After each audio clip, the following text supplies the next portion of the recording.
Hey there, everyone. My name is Christian Eschbach, and welcome to another one of my album reviews. And we are finishing up my run on AC/DC for a triple shot. I did Dirty Deeds and High Voltage as the last two albums I reviewed, and after doing the Bon Scott era and albums that were very important to me when I first started getting into music, I am going to cover the album that was the album they were touring for when I saw AC/DC live for the first time. Ballbreaker. Alright. One, this was an awesome tour. Oh my god. So, there is a DVD of this tour, or VHS originally when I bought it, of this tour. The No Bull Show. Oh. Now, the No Bull Show does not do the same justice as seeing it live. Of course, it never is going to. But there were differences for the North American shows that there was from, the rest of the world.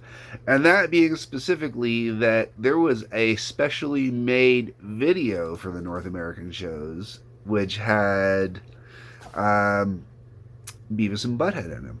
And that's how they opened up. A screen dropped down. You had Beavis and Butthead at the backstage door doing their, come on, let me in, come on, being Beavis and Butthead. And then the greatest moment happens. Angus, and they drew Angus to look like he was a character from Beavis and Butthead and everything. Angus opens up the door and they're all like, let us in. And then Angus throws the door open wide, and the Ballbreaker steps out, and the guys freak out and tear off. Now, the Ballbreaker album, actually, I'm going to go through, as I do this, I'm going to go through and show the artwork, because some of this is actually really kind of cool. Some of it's just boring, basic, but,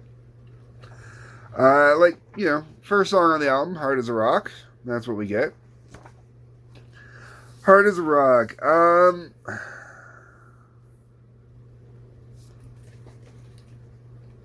It's a good track. It kicks off the album nicely.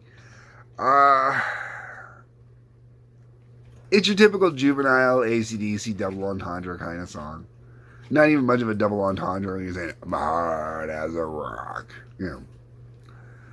So, it works. It's good. Not one of the tracks off this album that I'm overly fond of, but it's not a bad song. After that, we get to Cover You in Oil. No artwork for that one. Has a wonderful video of oil being poured all over women. Very, very, very cheesy.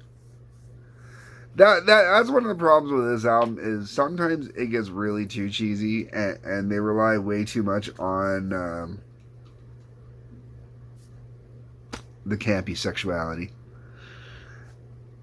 Now, the next two tracks on this album, I think are great. Both of them got played live. So far, all four of these songs, actually, when I saw them, were played live. And the next one up is The Fuhrer. The Fuhrer is a great song. I'm actually a little upset that they took The Fuhrer out of the set list over the years.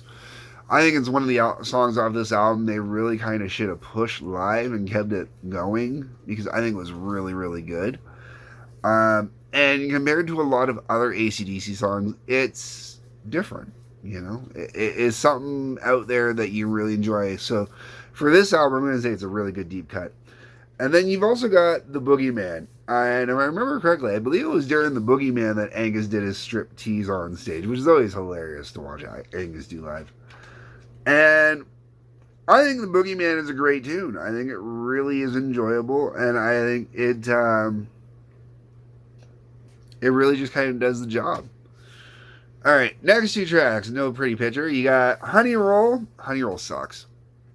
I'm sorry. I am not going to even try and defend Honey Roll in the slightest bit.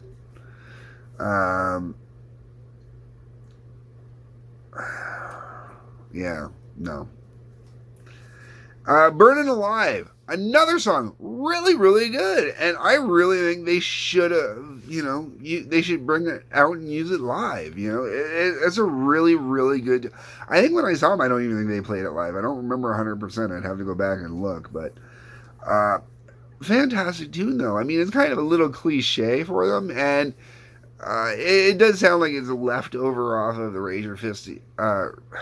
Razor's Edge album. Because this was the first album after Razor's Edge, big hiatus in there. And I really dig Burning Alive. It really should come back out again. Hail Caesar is next. They did do this one live. This was a good tune live. Not my favorite song off this album, but it's not a bad song. It does the trick. It gets the vibes going. I do like it because it's a little bit different. But the problem with Hail Caesar is you got the Fuhrer on here, and then you got Hail Caesar. Even having the Boogieyman in there as well. I mean, Boogieyman doesn't quite play the same as the Fuhrer and Hail Caesar does, but you kind of gotta wonder what the hell was going on with the guys at the time.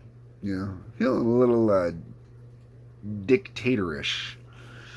After that, we get into Love Bomb.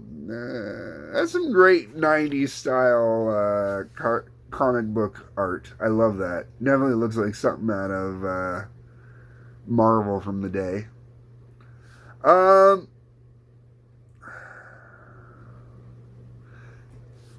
It's alright. It's like every other AC/DC kind of sex song. Caught with Your Pants Down. That kind of describes it. I like the fast-paced kind of shuffle boogie, though, they do to Caught with Your Pants Down. Definitely a little more reminiscent of earlier days, whereas most of this album kind of feels more reminiscent of, the 90s, which it is. It's a very 90s-esque kind of album. After Caught with Your Pants Down, we hit Whiskey on the Rocks. Whiskey on the Rocks. I really enjoy Whiskey on the Rocks, but